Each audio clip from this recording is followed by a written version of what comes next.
KTU 2024 സ്കീമിലെ foundations of computing എന്ന സബ്ജക്റ്റിന്റെ model questions ആണ് നമ്മൾ ഡിസ്കസ് ചെയ്യുന്നത്. സോ ഇന്നത്തെ question, explain the boot process of A computer. 3 മാർക്കിന് മൊഡ്യൂൾ 1 നിന്ന് വന്ന ഒരു ക്വസ്റ്റ്യൻ ആണിത്. സോ അതെങ്ങനെ എഴുതാമെന്ന് നോക്കാം. ഓരോരോ സ്റ്റെപ്പ് ആയിട്ടാണ് ഇതിന്റെ ആൻസർ നമ്മൾ കൊടുത്തിരിക്കുന്നത്. So first step, power on. So അതിന്റെ പോയിന്റ്സ് നോക്കാം.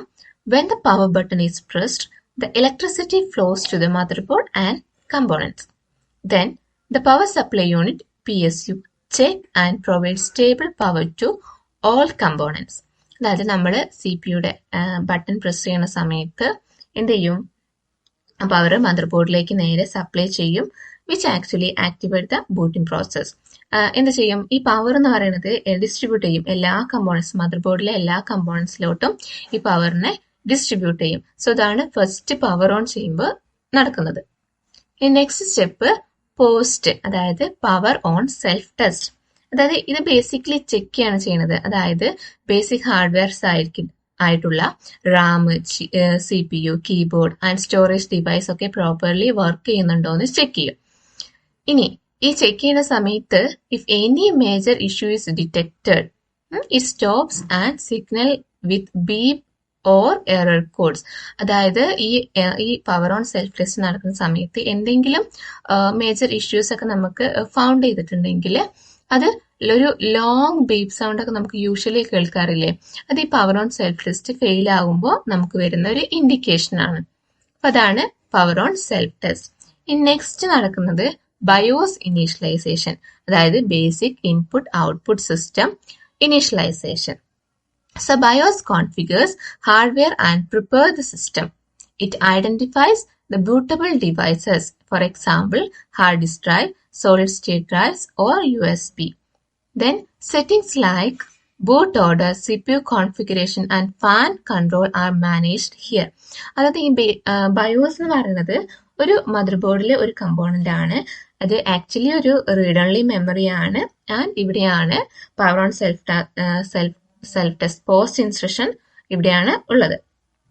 ദെൻ അപ്പൊ ഇത് ചെയ്യുന്നത് എന്താ, boot order, CPU configuration and fan controls ഒക്കെ ഇവിടെ എന്ത് ചെയ്യും, മാനേജ് ചെയ്യുന്നുണ്ട് ഇതില് ബയോസ് ഇനീഷ്യലൈസേഷനിൽ. ഇനി next step, boot loader is loaded. അതായത് നമ്മുടെ BIOS basic input output system locate the MBR, അതായത് മാസ്റ്റർ ബൂട്ട് റെക്കോർഡിനെ ഫൈൻഡ് ചെയ്യും. എന്നിട്ട് എന്ത് ചെയ്യും, it load the boot loader into the മെമ്മറിയിലോട്ട് ലോഡ് ചെയ്യും. അതാണ് ഫോർത്ത് സ്റ്റെപ്പായി വരുന്നത്. ഇനി ഫിഫ്ത്ത് സ്റ്റെപ്പില് operating system kernel is loaded. അതായത് the boot loader loads the kernel of the operating system into മെമ്മറിയിലോട്ട് കേർണലിനെ ലോഡ് ചെയ്യും. ആര്, boot loader. Then next point പറയുന്നത്, the kernel is the core part of the OS that manages hardware and system resources. കേർണലിനെ കുറിച്ച് just ഒരു line ആയിട്ട് പറഞ്ഞിരിക്കുകയാണ്. So ഈ സ്റ്റെപ്പിൽ നടക്കുന്നത് ഓപ്പറേറ്റിംഗ് സിസ്റ്റം കേർണൽ ലോഡ് ചെയ്യുന്നു. The next step, system initialization. അതായത് the kernel initialize ഹാർഡ്വെയർസിനെ ഇനീഷ്യലൈസ് ചെയ്യും. ഇനി ലാസ്റ്റ് സ്റ്റെപ്പ് നടക്കുന്നത് യൂസർ ഇന്റർഫേസ് സ്റ്റാർട്ട്സ്. അതായത് നമ്മൾ ബൂട്ടിംഗ് കഴിഞ്ഞിട്ടുണ്ടെങ്കിൽ നമുക്ക് നമ്മളെ സ്ക്രീനിൽ എന്താണ് വരുന്നത് അതാണ് ഇവിടെ പറയുന്നത്. Then background services are started and finally the graphic user interface is presented. അതായത് നമ്മളെ ലോഗിൻ പേജ്, ഇപ്പൊ നമ്മൾ പാസ്വേഡ് ഒക്കെ വെച്ചിട്ട് ഓതന്റിക്കേറ്റ് ചെയ്തിട്ടുണ്ടെങ്കിൽ ആ ഒരു പേജ് വരും, അല്ലെങ്കിൽ ആ ഡെസ്ക്ടോപ്പ് എൻവയോൺമെന്റ് നമുക്ക് പ്രസന്റ് ആയി നമുക്ക് കാണും. അപ്പോൾ നമ്മൾ എന്താ, ബൂട്ടിംഗ് പ്രോസസ്സ് കഴിഞ്ഞ് നമ്മളെ സിസ്റ്റം നമുക്ക് യൂസ് ചെയ്യാൻ പാകത്തില് ഫുള്ളി നമുക്ക് കാണാൻ പറ്റും.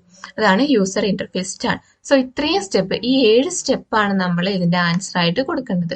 ഒരു 3 മാർക്കിന് വന്ന ക്വസ്റ്റ്യൻ ആണത്. സോ നിങ്ങൾ ഇത്രയും എഴുതണം. Okay, thank you.